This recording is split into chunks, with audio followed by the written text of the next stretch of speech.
जल्द ही देवगुरु बृहस्पति चलेंगे उल्टी चाल। गुरु की वक्री अवस्था चमकाएगी मेष राशि वालों का भाग्य। 120 दिन के लिए गुरु करेंगे वारे न्यारे।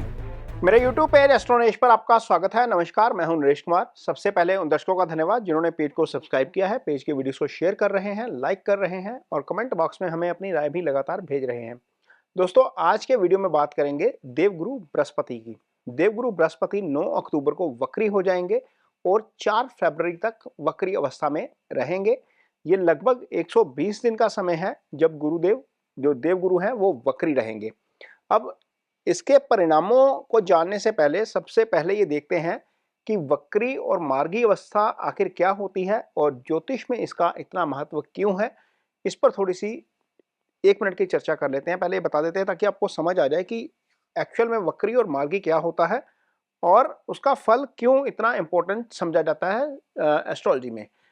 वैसे यदि हम खगोलीय घटना के लिहाज से देखें तो ये एक सामान्य खगोलीय घटना है जो हर साल होती है। 120 दिन के लिए गुरु हर साल वक्री होते हैं। लेकिन ये वक्री अवस्था होती क्या है? जो हमारा ब्रह्मांड है वहाँ पर जो प्लैनेट्स हैं, कुछ इनर सर्कल के प्लैनेट हैं, कुछ आउटर सर्कल के प्लैनेट हैं। प्लैनेट हम मोटे तौर पर 5 ही मानते हैं। सूर्य को पिता माना जाता है और चंद्रमा को पालक माना जाता है। बाकी जो है वो मंगल है, गुरु हैं, बुध हैं, शुक्र हैं, ये सारे प्लैनेट माने जाते हैं, या शनि है, ये प्लैनेट माने जाते हैं। राहु केतु छाया ग्रह हैं, इनको ग्रह जो है वो नहीं माना जाता है, इसका फिजिकल एग्जिस्टेंस नहीं है। इनमें से 2 प्लैनेट ऐसे हैं जो हमेशा सूर्य के आसपास रहते हैं, वो हैं बुध और शुक्र। आप किसी भी कुंडली में सूर्य के सामने बुध नहीं पाएंगे, सूर्य के सामने शुक्र नहीं पाएंगे, क्योंकि इनका मैक्सिमम डिस्टेंस जो है वो सूर्य से 47 डिग्री होता है। शुक्र का 47 डिग्री होता है, बुध का 27 डिग्री होता है। बुध किसी भी कुंडली में आपको एक घर आगे, एक घर पीछे या सूर्य के साथ नजर आएंगे, जबकि शुक्र की पोजीशन ज्यादा से ज्यादा 2 घर आगे या 2 घर पीछे हो सकती है, या फिर सूर्य के साथ हो सकती है। इससे ज्यादा आगे नहीं जाते। 3 प्लैनेट ऐसे हैं जो आउटर सर्कल के प्लैनेट हैं, जिनमें मंगल, गुरु और शनि आते हैं। ये प्लैनेट सूर्य के साथ भी हो सकते हैं और सूर्य के सामने भी हो सकते हैं। जब ये प्लैनेट सूर्य के सामने आते हैं किसी भी अवस्था में, तो ये वक्री अवस्था में होते हैं। कोई भी कुंडली जब हम नंगी आंख से देखते हैं, यदि मंगल, गुरु या शनि सूर्य के सामने है तो वो निश्चित तौर पर वक्री अवस्था में ही होंगे। इसका कारण यह है कि इनकी मैक्सिमम दूरी जो सूर्य से है वो 120 डिग्री है। जब ये 120 डिग्री के पार चले जाते हैं, यानी कि सूर्य यदि आपकी कुंडली में लगन में पड़े हैं, तो यदि शनि पंचम में आ जाएंगे और डिग्रिकली 120 डिग्री पार कर जाएंगे तो वो वक्री हो जाएंगे। ऐसा ही गुरु और मंगल के साथ भी होता है। जैसे ही ये घूम के दोबारा 9th हाउस के ऊपर आएंगे, जैसे लगन में सूर्य है, 9th हाउस से जैसे ही डिग्री पार करेंगे, 120 डिग्री के विदिन आएंगे सूर्य से, तो जो है वो मार्गी हो जाएंगे। ये स्थिति रहती है वक्री और मार्गी की। अब इसका इतना महत्व क्यों है? शास्त्र कहता है कि वक्री प्लैनेट जो होता है उसका चेष्टा बल बढ़ जाता है। चेष्टा बल बढ़ने का मतलब यह है कि ग्रह जो है वो अपने अच्छे या बुरे परिणाम बहुत तेजी से करता है और इसी कारण इसका जो है वो अचानक से असर नजर आता है। खास तौर पर शनि जैसे जो प्लैनेट हैं जो वक्री अवस्था में बहुत जो है वो कई बार मारक रिजल्ट कर जाते हैं, यदि आपकी कुंडली में वो मारक स्थानों में पड़े हों और कुंडली में, नेटिव कुंडली में भी वक्री अवस्था में हों। तो ये तो वक्री और मार्गी का कंसेप्ट है। अब गुरु जो है वो मेष राशि के लिए क्या रिजल्ट करेंगे इन 120 दिन में, इस पे चर्चा करते हैं। तो सबसे पहले तो मेष राशि एक ऐसी राशि है जिसके लिए गुरु जो है वो भाग्यस्थान के स्वामी हो जाते हैं। भाग्यस्थान के स्वामी का वक्री अवस्था में चले जाना, वो भी ऐसी स्थिति में जब आपकी कुंडली में वो शुभ गोचर में है। प्लैनेट 2 तरीके से फल करते हैं। एक ये होता है कि आपके महादशा या अंतर्दशा चल रही है, दूसरा वो ट्रांजिट में आपके लिए अच्छा या बुरा परिणाम करते हैं। आज की डेट में यदि हम देखते हैं तो मेष राशि से जो है वो गुरु दूसरे भाव में गोचर कर रहे हैं। ये धन का भाव होता है। धन के भाव के कारक भी गुरु होते हैं। गुरु कुंडली में धन के भाव के कारक होने के साथ साथ पंचम भाव के कारक हैं, जो आपके बुद्धि विवेक का भाव होता है, जो संतान भाव होता है, जहाँ से हायर एजुकेशन देखा जाता है, जहाँ से इजी गेंस देखा जाता है, जहाँ से आपकी एंगेजमेंट देखी जाती है, निश्चल प्रेम पंचम भाव से ही आता है। 9वां भाव जो भाग्य का स्थान होता है, अध्यात्म का स्थान होता है, उसके कारक गुरु होते हैं। और 11वां भाव जो आपकी आय का, वृद्धि का, एलिवेशन का, इच्छाओं का भाव होता है, उसके कारक गुरु होते हैं। यानी कि गुरु इतने इंपॉर्टेंट ग्रह हैं आपकी कुंडली में, 4 घरों को वो सीधा तौर पर प्रभावित करते हैं, क्योंकि वो 4 घरों के कारक होते हैं। 3 घरों पर गुरु की दृष्टि जाती है, 1 घर में गुरु खुद बैठते हैं। यानी कि मोटे तौर पर 8 घर सीधे सीधे दृष्टि या कारक के तौर पर वो प्रभावित करते हैं। 2 गुरु की अपनी राशियां होती हैं, धनु और मीन।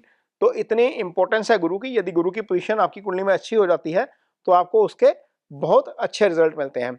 अब मेष राशि जो है, इसके लिए गुरु जो है वो शुभ गोचर में चल रहे हैं। दूसरे एक भाव का गुरु का गोचर शुभ होता है। तो यहां पर मेष राशि के जातकों को इसके क्या परिणाम मिलेंगे? तो सबसे पहले ये कुंडली आपके सामने लगी हुई है। मेष राशि के जातकों के लिए गुरु दूसरे भाव में है। दूसरा चूंकि धन का भाव है तो धन के तो निश्चित तौर पर फल करेंगे ही। यहां पर ये देखिए दृष्टि कहां जा रही है। गुरु की दृष्टि एक जा रही है छठे भाव के ऊपर। गुरु की 3 दृष्टियां होती हैं। 5वीं दृष्टि छठे भाव के ऊपर जा रही है, 7वीं दृष्टि अष्टम भाव के ऊपर जा रही है और 10वीं दृष्टि आपके कर्म स्थान के ऊपर जा रही है। ये 4 भाव गुरु सीधे तौर पर प्रभावित करेंगे। ये जो ट्रायंगल आप बना हुआ देख रहे हैं 6, 2 और 10 का, इसको कुंडली में इकोनॉमिक ट्रायंगल बोलते हैं। यानी जो यदि किसी भी कुंडली की फाइनेंशियल पोजीशन चेक करनी हो तो ये ट्रायंगल जरूर दिखा जाता है। इसका कारण ये है कि जो छठा भाव है, लगन का तो छठा है लेकिन दशम का ये 9th होता है, यानी कि कर्म का ये भाग्य होता है। तो यहां पर यदि गुरु का प्रभाव आ जाता है तो उसके रिजल्ट बहुत अच्छे मिलते हैं। अब रिजल्ट क्या मिलेंगे? सबसे पहले तो यह है कि वक्री अवस्था में है और शुभ गोचर में है तो निश्चित तौर पर वो अपना शुभ फल करना चाहेंगे। शुभ फल किन घरों का करेंगे?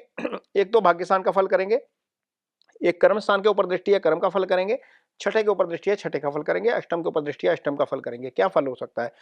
अब छठे भाव से जो जो चीजें आती हैं वो आता है रोग, ऋण और शत्रु। यदि आपके ऊपर कोई कर्ज है तो कर्ज वाली स्थिति में राहत मिलती हुई आपको नजर आ सकती है।